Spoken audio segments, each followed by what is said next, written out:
America, Israel और Iran के बीच युद्ध को शुरू हुए 1 महीना हो गया है और फिलहाल इसके थमने या धीमा पड़ने के कोई आसार नजर नहीं आ रहे हैं। ये संघर्ष 28 फरवरी को शुरू हुआ था, जब अमेरिका और इजराइल ने ईरान पर संयुक्त हमले किए थे। इनमें उसके सैन्य ठिकानों, मिसाइल प्रणालियों और शीर्ष नेतृत्व को निशाना बनाया गया था। ईरान ने भी करारा जवाब दिया। अमेरिका इजराइल के हमले मुख्य रूप से लड़ाकू विमानों, सटीक निर्देशित बमों और लंबी दूरी की क्रूज मिसाइलों पर आधारित रहे हैं। ईरान के लिए उसकी जवाबी कार्रवाई का एक अहम हिस्सा उसकी हथियारों की रणनीति रही है। उसने एक तरफा हमला करने वाले शाहेद ड्रोन का बड़े पैमाने पर इस्तेमाल किया है। ये ड्रोन धीमे, कम ऊंचाई पर उड़ने वाले और सस्ते होते हैं। अक्सर इन्हें बड़ी संख्या में इसलिए छोड़ा जाता है ताकि हवाई सुरक्षा प्रणालियों पर भारी दबाव डाला जा सके। इनके बाद बैलिस्टिक मिसाइलें आती हैं, जो कहीं ज्यादा तेज रफ्तार से चलती हैं और ज्यादा घातक होती हैं। ईरान ने अपनी जवाबी कार्रवाई में न सिर्फ इजराइल को निशाना बनाया, बल्कि उसने खाड़ी के कई ऐसे देशों पर भी हमले किए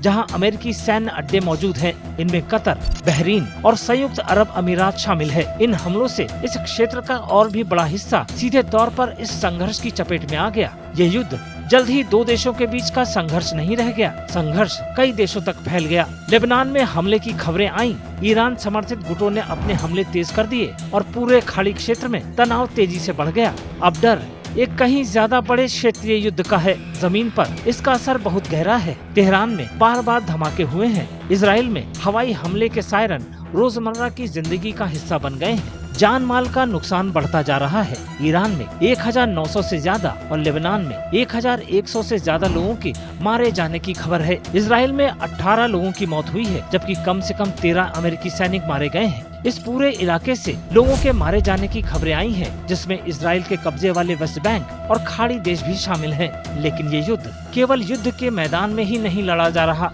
इसका असर वैश्विक अर्थव्यवस्था पर भी पड़ रहा है। ईरान ने दुनिया के सबसे अहम तेल मार्गों में से एक हॉर्मुज जलडमरू मध्य को एक तरह से बंद कर दिया है। इससे कच्चे तेल की कीमतें बढ़ गई हैं और वैश्विक बाजारों में नई अनिश्चितता पैदा हो गई है। 1 महीने से जारी युद्ध को रोकने के लिए कूटनीतिक कोशिशें की जा रही हैं और संभावित युद्ध विराम की बात हो रही है। हालांकि अब तक कोई कामयाबी नहीं मिली है। मिसाइलें अब भी दागी जा रही हैं, हमले अब भी जारी हैं। पूरे इलाके में तनाव है और लोग दहशत में हैं।